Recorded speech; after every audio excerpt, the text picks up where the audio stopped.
We're going to go straight into the first session. It's as I mentioned earlier, this girl can coach, play and learn.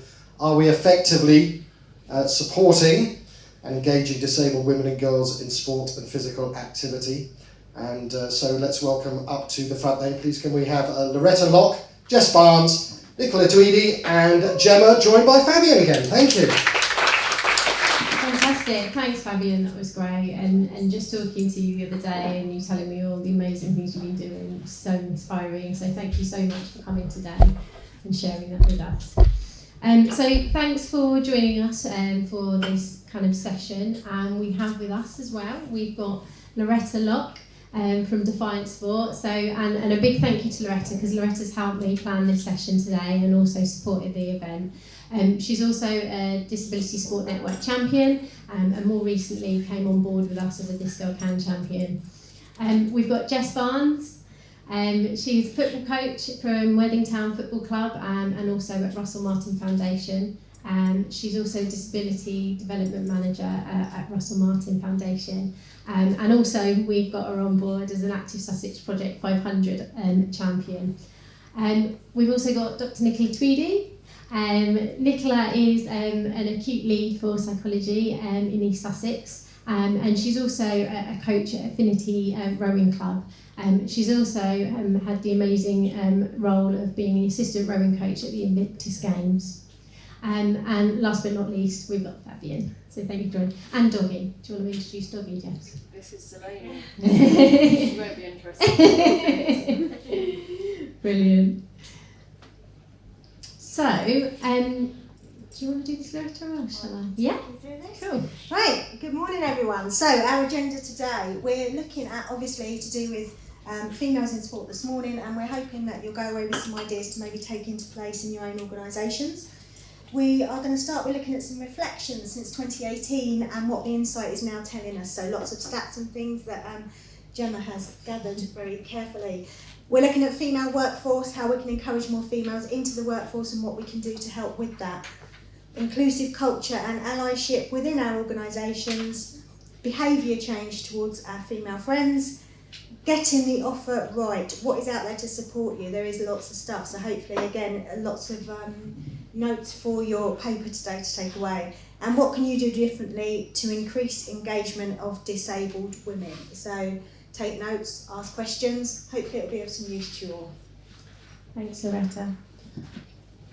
So let's jump right in. So reflections since 2018. So I can see some faces of people that were at our event in 2018, which was at the Sussex Cricket Ground. And we had a focus session on engaging disabled women in sport. When we held the event back in 2018, the stats and the data from the Active Life survey was telling us that there were more inactive women than males in every location in Sussex, so every locality. And also disabled people were more inactive than non-disabled people. So in essence, disabled women were one of the least active of our community. We heard from two women, actually we heard from Jess on that day, and Jess had just started, I think you just founded Limitless FC at the time, and you were talking about your experience, and we also talked about some of the challenges and the barriers to engagement, and started to try and identify some solutions. So actively as a group, what could we do and how could we work as a network? So today we wanted to compare and reflect from 2018 and see what the landscape looks like today, and obviously considering COVID, and whether we are effectively supporting and engaging disabled women and girls in sport and physical activity. So I'd just like to set the scene, and I don't know if you have seen this, it came out a couple of weeks ago. The Activity Alliance launched their 21-22 annual disability and activity survey. This survey complements the Active Lives survey that Sport England do, which obviously has all the data sets, and this gives a bit more of a deep dive and detail on the issues of the importance sport and physical activity plays to disabled people. The most recent survey evidences how disabled people's lives have been hardest hit by COVID-19 and how the pandemic has not only widened the existing inequalities for disabled people, but it's also created new ones. There are quite a few key findings in the report, so if you haven't looked at it yet, I would definitely recommend taking a look. But I just wanted to give you a brief overview of some of the things specifically around women, and looking at the differences between disabled men and women and the negative effect that's often compounded for disabled women. So disabled women are less likely to feel they are given the opportunity to be active as they want to be compared to disabled men and non-disabled women, and are less likely to agree that physical activity is someone for me. They are also more likely than disabled men to have a lack of confidence as a barrier to activity. And women are less likely to feel encouraged to return to physical activity compared to disabled men, and are less likely to say returning was a positive experience. So I'd like to now kind of jump into some Sussex data to see where we're at from 2018 and what it's telling us about participation. I think it's just worth just saying some of the defining terms. When we're talking about female or women in this report, we are talking about self-identifying females. And when we're talking about disability, this presentation and the statistics refers to individuals who self-report a physical or mental condition or illness that lasts 12 months or more, and that's used in the Sport England Active Life Survey. And when we say about activity, that's less than 30 minutes per week of moderate exercise. Why do we focus on inactivity rather than activity? Well, the benefit to an individual of moving from 20 minutes per week to an hour is proportionally much greater than someone moving from 120 minutes to 160 minutes. And the effort required and the approach needed is completely different for people at the inactive end of the spectrum. And it's more of a dramatic kind of behaviour change, which we're going to talk about a little bit later, often with significant support. So that's why we're focusing on inactivity. So fast forwarding 9 years, fast forwarding 5 years, and you might not be able to see it so clearly on this, but we'll be sending out all the presentations after. But I'm really, really pleased to report that even with the effects of the pandemic, the rates of inactive females has actually decreased and are actually lower than male activity levels in Sussex. Yay! Which is amazing, you know, in 5 years and with the pandemic, to see that change, it is fantastic. Furthermore, which is even more surprising, and when we were looking through the statistics, is we've seen a similar trend in Sussex occur between disabled men and disabled women in Sussex, which is great. So while both experienced a COVID spike, it was less severe for disabled women than disabled men. So obviously in COVID we saw a definite decrease in activity, but it didn't affect disabled women in Sussex as much. However, interestingly, this trend is not replicated nationally. And even when we look at multiple impairment, women in Sussex have low inactivity rates than men. So I'm really excited. It might not sound it in my tone, but the fact that we have made such a change over the last 5 years and we've seen these numbers, and even with COVID, it's just testament to the work that's going on across the whole of the county. And whatever we've been doing collectively to really focus and target has been making a difference. Just in terms of specific impairments though, hearing, visual, mobility and speech impairments have the highest rates of inactivity. And to this end, this is consistent with the national data. So, to answer the question that I asked at the beginning, are we effectively supporting and engaging disabled women and girls in sport and physical activity? Well, I think we're doing a really good job in Sussex by the looks of it. which is fantastic. But I am conscious that actually, does this county-wide trend ring true for you on the ground? So just some thoughts for you to consider throughout the session. Are there more sessions taking place for women? Are you seeing more women attend your sessions?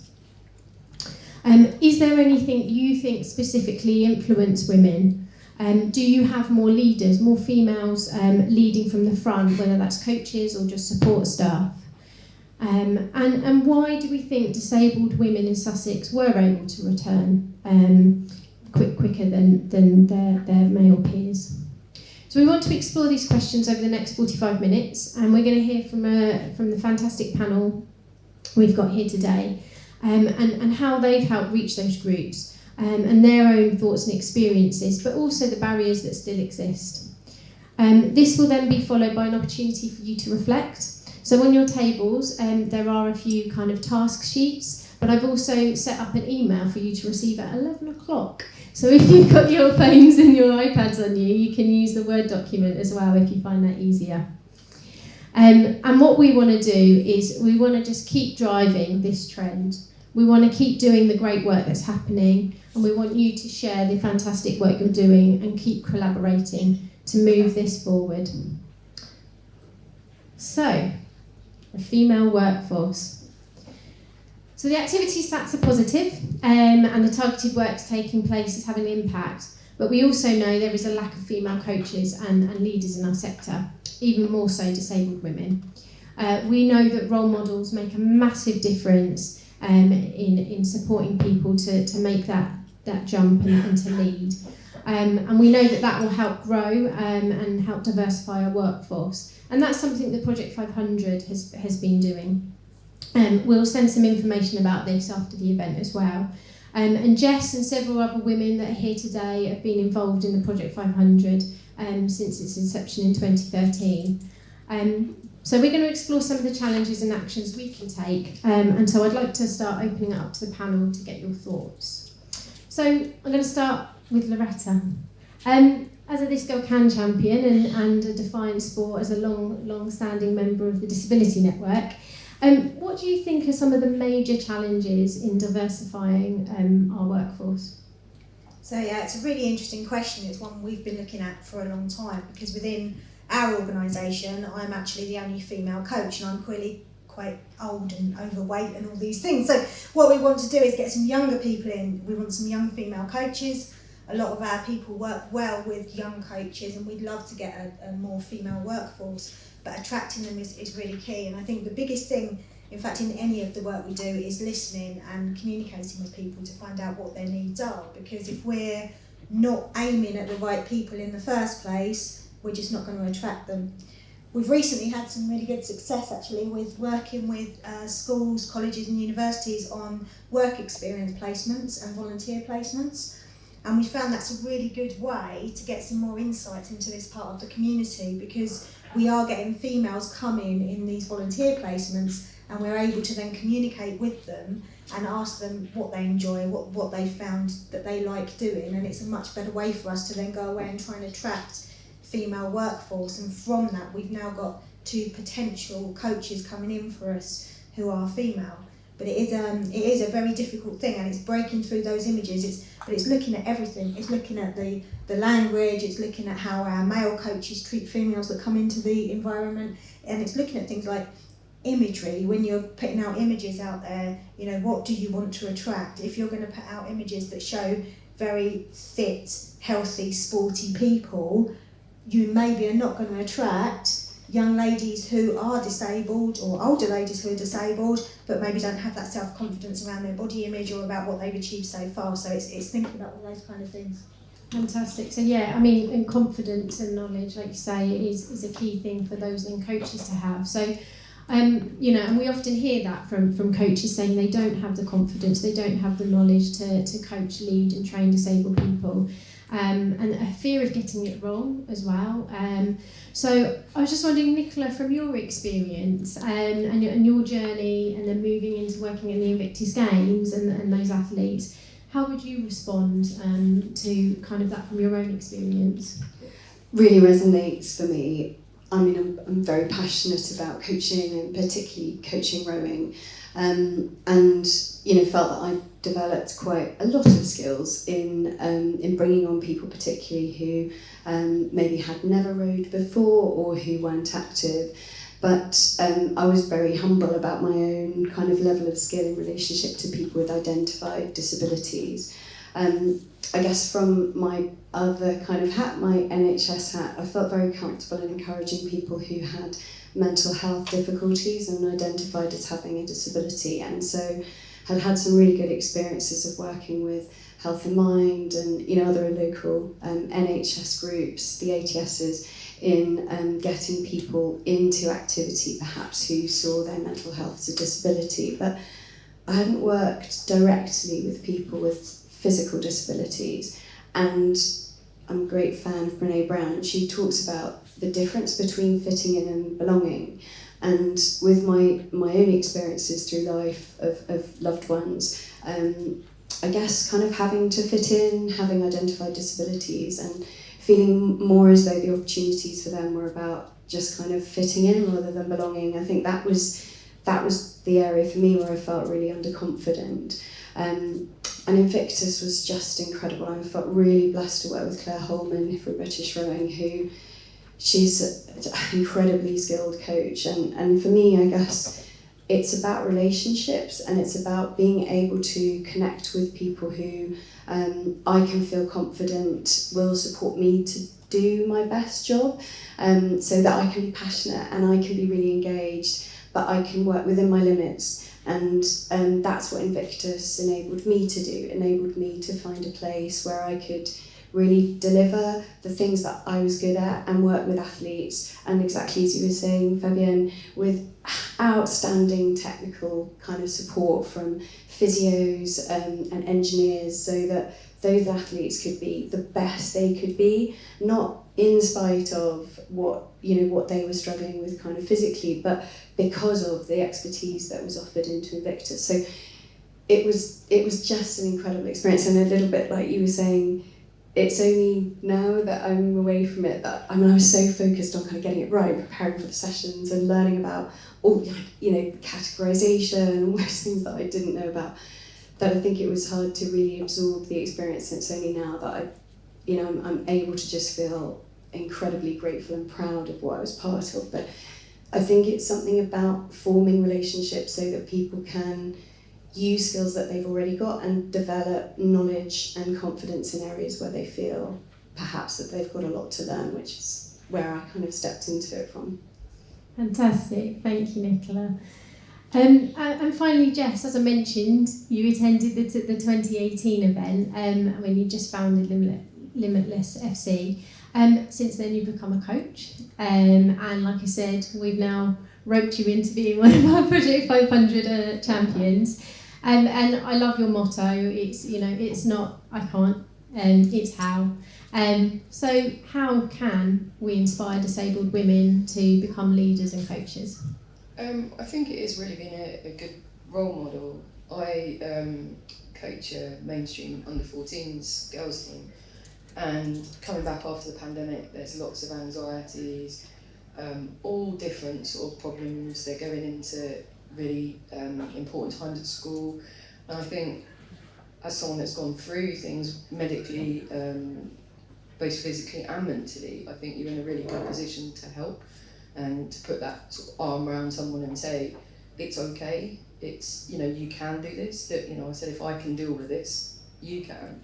It's a bit sometimes tough love, get a grip, it's just football at the end of the day. It's not, going to change lives, but we have got one particular child who uses sport as a massive outlay for her anxiety issues. She was that anxious, she wasn't leaving the house. If her mum moved rooms, she would follow. To see her now, you'd think there's nothing wrong with that child, there's no anxiety issues. She goes on that field and I have to actually tell her to calm down because she's going to be getting herself sent off. But the passion that she puts in to football, that's her release. She also plays rugby at school, and she said without those, she wouldn't be herself. So I feel like that's an important thing to keep the sport going. I mean, we've said we're really low on numbers for next season. We're not sure whether we're going to be able to have a competitive team, but the importance of keeping it going for the social aspect, for even friendly fixtures, for just that one child alone is worth carrying it on. Fantastic, thank you. Any other thoughts, or we'll move on to the next one? Cool. Thank you. That was a really great kind of reflection and overview of your different experiences in terms of workforce, and I'm sure we've got lots of coaches and leaders in the room who will be willing to share their own experiences across their tables when we come to the breakout session. So, inclusive culture and allyship. We've just heard identifying role models and creating more opportunities to diversify our workforce is important, and to support that people like me approach, like Jess was saying. However, we know there's more to it than that. Creating an inclusive culture and being an active ally is just as important. And I think we collectively agree, everyone that's in this room, being inclusive isn't just the right thing to do, but by creating a space where everyone feels they can be their authentic self has real benefits for everyone. A good inclusive organisation creates a welcoming environment for all, but sometimes we are better at thinking inclusivity for one audience more than another because of our focus or even our own knowledge or unconscious bias. And sometimes organisations can also group audiences by standard demographics when they are actually trying to be inclusive, which can lead to assumptions about people's behaviour, motivations and barriers to being inactive, for instance. So it is still really important that even if we are thinking inclusivity, that we also remember that our approach to that must also acknowledge and treat people as individuals. And this includes, but is not limited to, gender, age, disability, race and religion or belief. When we think about being an ally, we perhaps have in mind a person ready to stand up with a heroic grand statement. Yet the truth is that allyship can live as much in the small, less obvious moments as in these bigger gestures. And in fact, whatever our position in an organisation, whatever our personality, or whatever our confidence level is, we can all learn to become allies. And an ally is an individual involved in the promotion and advancement of an inclusive culture through positive and intentional action. You're not just someone who has a sentiment of believing that equality, justice, dignity and respect should be provided to this group of people or identity, but you stand in solidarity with those marginalised people. As an ally, we need to be curious. We need to learn and we need to ask questions and to say and find out why things are the way they are. We can only do that from learning, and like you said, Loretta, from that organisational perspective. And also Nicola, from being a coach, asking those questions. We need to care, okay? So dealing with discrimination, whether it's overt, everyday or systematic, it can be draining and upsetting and traumatic. And all people should feel valued. And we know from the recent annual disability and activity survey, disabled people feel forgotten as we're recovering out of the pandemic. And like you said, often women working in sport, participating in sport feel less confident and less welcome, but also we know that women working in sport feel less valued than men because of their gender. And finally, to have the courage. Allyship courage shows itself in big or small moments, like I said, and yet what is always there is a clear commitment to doing the right thing. So I'd love to ask the panel, and maybe Fabian, you may want to start with this one. What have been the moments that have really felt like you were being championed? That's a really good question. I think in terms of feeling that you're being championed, it's just when people really get behind you and want to kind of help and support you. There are lots of people out there and teams of people that will help and support you, and sometimes it might take a while to find them, but it's at places like this where you can network and get to know those people, those companies, those, you know, sports out there where you can feel like you're a valued member of the team or member of the club, or and you can just feel like that you bring something to the table, but also you bring something to help somebody else. I get a lot of value and out of feeling like I've been able to help somebody, or kind of coming back to the, if you see it, then you feel like there's a place for you kind of thing. And yeah, I would say that really. Fantastic. Would anyone else like to talk about kind of being champions in that allyship, or whether you've seen any organisations that have done, you know, inclusive organisations that are working well? Fantastic. Thanks. Thank you. I just think it's just another point to raise, is to say about how important communication is at this point, because certainly from my own point of view, I'm not an athlete, but I'm involved in the world of sport, and when I feel appreciated is when someone notices me or supports me in what I'm doing. And equally, the way that I feel that I'm doing a good job is because the people within my organisation that come in as players or as coaches feel comfortable to come and talk to me and have that communication. So I think we can't express enough how important it is to listen and to talk to people and to have that trust going, because as soon as you start building that, that's what makes everything start clicking and start working together. Fantastic. Yeah, I think in my sport, in rowing, you know, there's a real dominance of men in coaching, and there's, I think it would be okay to say, quite a lot of attention paid to male rowers, and I guess I am quite allied with females getting into activity. So, you know, even when I try and read about things that can support people, specific aspects of their training, you know, the vast majority of documented evidence is all about elite athletes, and it's often about men. So I guess some of what I think helps us all feel championed is when we talk about what we've done, and then when that's recognised. And I think, you know, there are people like Stacey Sims who are, you know, absolutely clear that women are not small men, and that we need to think specifically about women and women at different stages in their life journey. So we have in the club that I coach, and we have a lot of older women, women who are going through the menopause, that requires different kinds of thinking and different kinds of programming. And I think we need to all acknowledge when we don't know enough, and go and make relationships with people who can support us to understand that better. And I guess I feel championed when people who I coach come and say, I need to tell you this is not working for me, because they trust that I'm going to listen to that.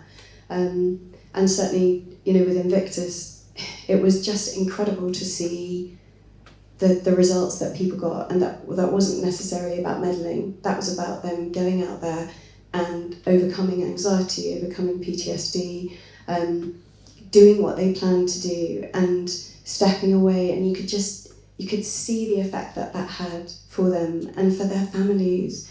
You know, you'd have seen some of the coverage on TV and the interviews that some of their, you know, they call it the Invictus family, some of the other supporters were able to kind of share that. And, you know, that feels for me like just the most incredible confirmation that my small contribution was valuable. So yeah, sometimes it's about not necessarily you being there or being seen or being named, but to know that your small contribution was valuable and respected. Brilliant, thank you. Jess?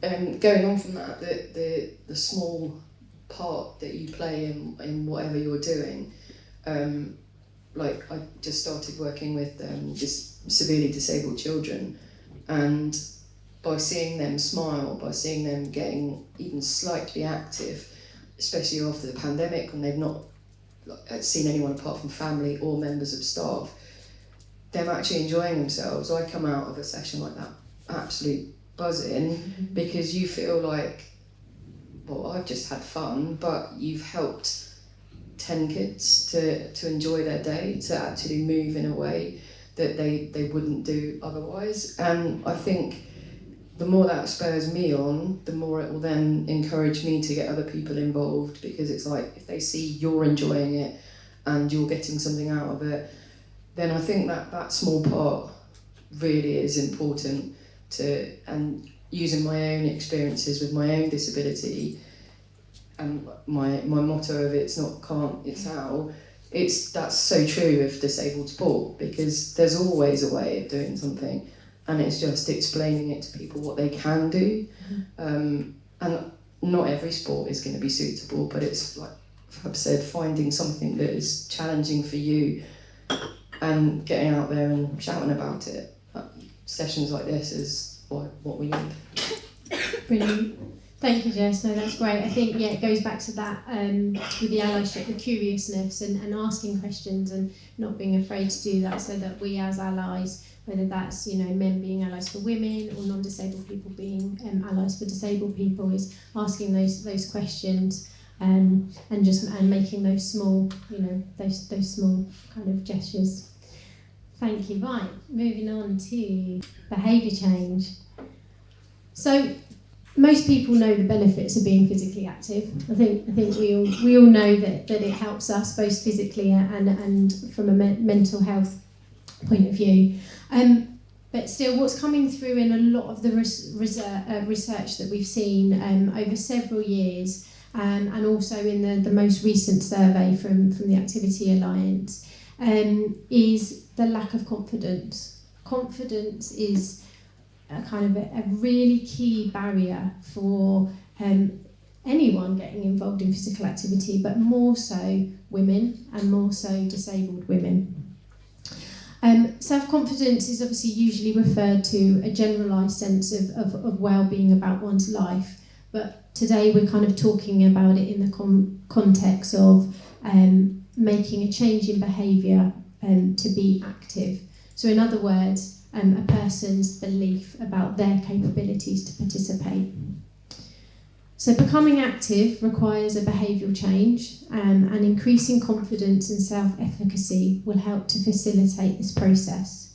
So it's really important that we start to understand how we can help support people to develop those positive habits, but also maintain them. So thinking about obviously the trends in Sussex, we've seen so many more inactive disabled women becoming active. How can we keep them? How can we keep them being active? So that's, the retaining is as important as obviously engaging. So Nicola, I'm wondering from your knowledge and in your experiences specifically supporting women with a disability, and like you said, that includes mental health conditions, what are the most effective ways to recreate these positive habits and maintain them? I think it's something about being alongside the person on their journey. So for some people, you know, that's about goals, that's about technically getting better at the sport that they're in. For other people, it's about participating and, you know, being able to contribute to others. So there were quite a number of athletes in the GB squad, female athletes, for whom the most important thing was to be there to support others. They were like, that's my first sport, because many of them did multi-sports. My first sport is to be part of the team, to support others. And I don't think it's only true for women, but I think it's true for a lot of women, that actually what they want to do is be part of a team, and they want to be part of supporting other people and having relationships. And I think sometimes sport can be perceived as very goal-orientated or very competitive, and I think that can be something that puts off people, particularly people who might, like you say, have other reasons to feel underconfident or to feel like it, you know, there are barriers to them accessing. So I think there's something about creating within your club or within your organisation or your group opportunities for difference. So, you know, that might be about adventure events, or it might be about finding an opportunity, a role for that person to support somebody else. So we have some buddies in our club, because there are individuals with specific needs who either physically or emotionally need support, and that's a very private thing, but that's just as important for that rower to know that he or she is a buddy as it is to be in a race or getting a good 2K time. So, those things need to be valued by the organisation or the club or the group as really valuable roles, I think, as well as people, getting technically better, getting fitter. So I think some of it's about creating a range of different opportunities for people, but also a little bit like you were saying, some of that tough love, not assuming that people who necessarily have a visible or an invisible difference or a disability, identified or otherwise, that they're too fragile to have goals or to be coached. So, I think the advice that I would give is, as a coach, ask people, ask what they want, and they'll tell you if they don't know, and then you can just be a bit curious together. In good therapy, we try and muddle through, we try and say those difficult things, and we try not to be experts or perfect or being dominated by getting it right. It's about trying to begin that conversation and leading by attempting to say, I'd like to meet your needs, I'd like to meet you where you are, where are you? And if I'm not the best person or I don't know enough, I'm really happy to go and find out that information. But yeah, having a range of different ways that people can engage with sport so that it's not just about one particular aspect, I would say. Thank you. I don't know, Jess and Fabian, perhaps from kind of a lived experience point of view, what you think could help increase the confidence, self-confidence of disabled women? I think just more awareness, really. I think, because like Fab said, getting into sport late. When I was younger, I was, it doesn't sound like I was fine, but I didn't have the health issues I have now. So growing up, I wasn't aware of much disability sport at all until it happens to you, until you know that, I was playing football, mainstream football, stopped, and then I was sort of, my life changed, but I wouldn't go back to how it was before because of the experiences and opportunities that I've had through my own disability. And I think sometimes lived experience helps in the coaching aspect of both disability and mainstream, because there's always things you're going to come across, like the anxiety issues, just to start with. But I do think, because I've seen it from both sides now, that I can use that to sort of my advantage, which you've got to if you don't use what you've got, you otherwise I could just be sitting at home and feeling sorry for myself. So you've just got to get up and get out there. And I think if people can see that you're doing something and that your disability isn't stopping you, then that's important. But I think it is having more people out there, show like visible role models. Because it's like my mainstream kids, if they see that I am doing it, if they turn around to me and say they can't, that's just not an option. It's like, I'll use my sticks to keep up with you. They've got no excuse. But when you do the sort of disabled side of it, they look up to you, and then it's that trust you build with parents, with carers. Because if they seem that you understand. You might not have a clue about their disability and what they're able to, but people look at you and think, oh yeah, you'll understand, you get it. Mm-hmm. And a lot of the time it's winging it. You learn from your mistakes. You go through sessions and you learn each time, and that just makes you a better coach. But I do think more awareness and more people looking out for you. I would second that all of the panel have really said, and from a personal perspective, like just being out there and also just having that broader aspect of sport has really helped me and build my confidence and built my own kind of trust in my own capabilities. And I think it's just spreading the word, communicating effectively. And from a personal perspective, I'd love people to ask questions, because how are they going to learn otherwise? And not everybody likes to ask, and not everybody likes to talk. But if you ask it, then they can be the guide to how much detail they want to share, or whether they want to talk in that way, or whether they just want to get on with it. And I think building confidence through spreading awareness and communicating, but also just treating the person as the person that you're trying to work with is so important. And from kind of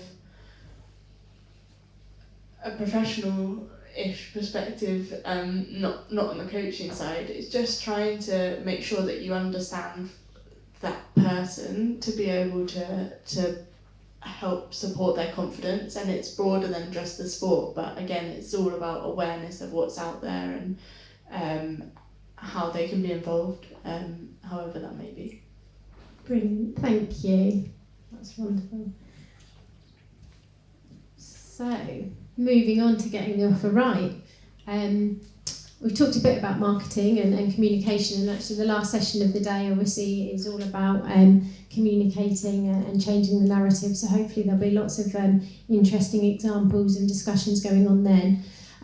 But we, in terms of championing inclusivity and, working with those individuals, we want to ensure that provision across the county is more open to all, but we also need to think about those audiences. So when we were saying about thinking about those individuals, even when we're talking about women, women as one set, we're all different, we're all very, very different, and we need to think about how we communicate, how we think about those own experiences and backgrounds. The intersectionality of individuals who are wishing to engage. And so it is so important that when we're thinking about delivering sessions, marketing, engaging, we utilise all the learning resources that are out there, and also thinking about the imagery and tone. So on your tables, there's actually a resource sheet for each session. There's only one on each table, so you can take a picture, but we'll obviously send those out afterwards because there's going to be links. So just have a look and it will give you a bit of a flavour. So say session 1, session 2, session 3, and there's just some information in there. So for instance, Women in Sport have published a research report called Me, Not My Age or My Impairment. And they've also created a toolkit as part of the Get Out, Get Active project called Creating Positive Impacts for Women Who Face Additional Barriers in Sport. And I definitely recommend going and have a look at that toolkit. It's really well set out.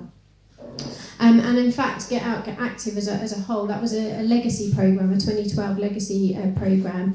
And in 2016, they created it to bring disabled and non-disabled people together to be active. And that also provides a wealth of resources to engage the least active communities in fun and inclusive ways.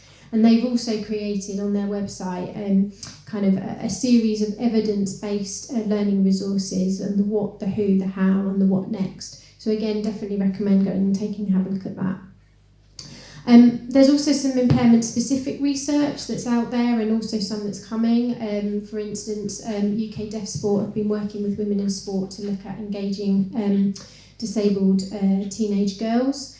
So I'll send that out through the Disability Network newsletter when that's available.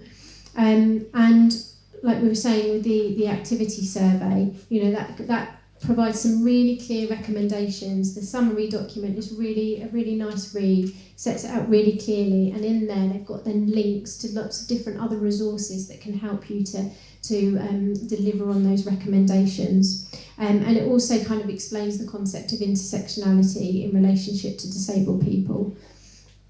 And when it comes to communicating and marketing, like I said, session 3 will hopefully provide some great examples. But support you in creating the right marketing to engage disabled women.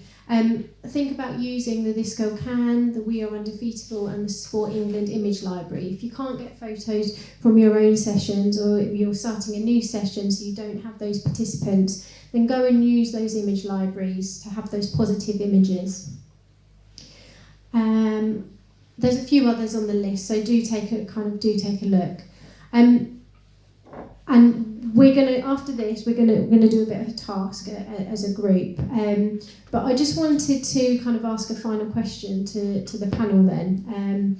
And Loretta, you might want to start kind of with this. But when thinking about planning and promoting a session, kind of what would be your top tips? And I guess thinking about the extra barriers compared to, from disabled and non-disabled women. Definitely, I think it's a really important thing because it's very easy to look at what society says we should be marketing or advertising or how we should do that, and actually that's not always accurate for the people we're working with. So I think it goes back again to having those conversations and getting to know the people you work with. Even if you're trying to look at a new target audience, you've got that experience of the people you've worked with so far, and use their opinions. So go back to some of your players, give them choices about the imagery you're using, think about the language choices that you've got going on there. There's lots of ways that you can really subtly affect who you're marketing to and how confident people can then feel to come along and join in. I think that's really important. Fantastic, thank you. Would anyone like to add kind of around that, around the planning? Yeah, I definitely agree. I think, looking into your group, your organisation, your club, and championing those individuals already in activity, in sport, in the way that you're offering it, and offering them opportunities for peer support, I think is absolutely vital, and have them front and centre, leading on the marketing and also leading on the development of the session. As a coach, as an assistant coach, when I was invited to participate, even by kind of reviewing sessions, I felt so valued. And asking for feedback afterwards, it sounds really simple, but it does take a bit of time. It's not, impossible now with technology. Asking people for their feedback, even if you only get 10, 15%, that's so valuable. And again, publishing that before, saying that you're going to ask people how it was, you're interested in their experience, and facilitating that kind of communication. Thank you. No, that's fine. Not a problem. Brilliant. Right. So, a big thank you for all your contributions, and I hope you found that all interesting and some great insight into what you're doing in your own organisations or kind of individually. So now I'm going to hand it over to you, and this is a bit of time for you on your tables to kind of have a chat. What we'd like you to do is what can you do differently to increase engagement of disabled women? Where do you think you need to focus? And what actions will you take? So, as I mentioned, on the tables there should be some of these. They're kind of just little worksheets. I also, like I said, sent it by email. So if you've got an iPad or your phone and you want to do it on there instead.